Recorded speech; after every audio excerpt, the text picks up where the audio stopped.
Paranaque dahil sa lakas ng hangin.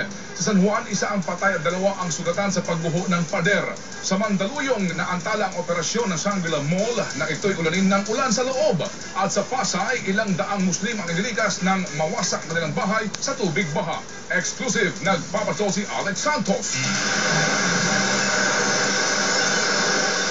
Kitang-kita sa video na ito ang tindiri ng hagupit ng ulan at hangin sa highway sa dako ng Baclaran, Paranaque. Sa lakas ng hangin, nagtangkang kumaliwa para mag-park ang truck nito.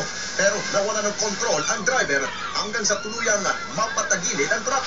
Sa takot na tuluyan siyang maipit, lumabas kaagad ang driver nang hindi pinapatay ang makina at ilaw na tumagilid ng truck.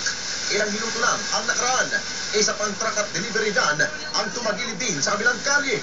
Mabilis ding nakalabas ang driver at nakatakbo papalayo. Sa San Juan naman, patay kaagad ang 25 anyos sa si Princess Pacheco nang bagsakan ng kanyang bahay ng gumuhong pader ng isang lumang factory sa Lactao at N. Domingo Street. Bukod sa tahanan ni Pacheco, 4 pang bahay ang nataganan ng guho ng pader. Kaya 2 pang residente ang nasugatan at dinala sa San Juan Medical Center. Hindi rin nakaligtas ang Shangri-La Mall sa hagupit ng Bagyong Milenyo. Pinasok ng tubig ulan ang ilang bahagi nito matapos bumigay ang bubong sa entrance sa sinihan sa 6th floor. Sa Pasay, 300 pamilyang Muslim ang inilikas sa kanilang moske matapos masira ang kanilang bahay dahil sa lakas ng bagyo.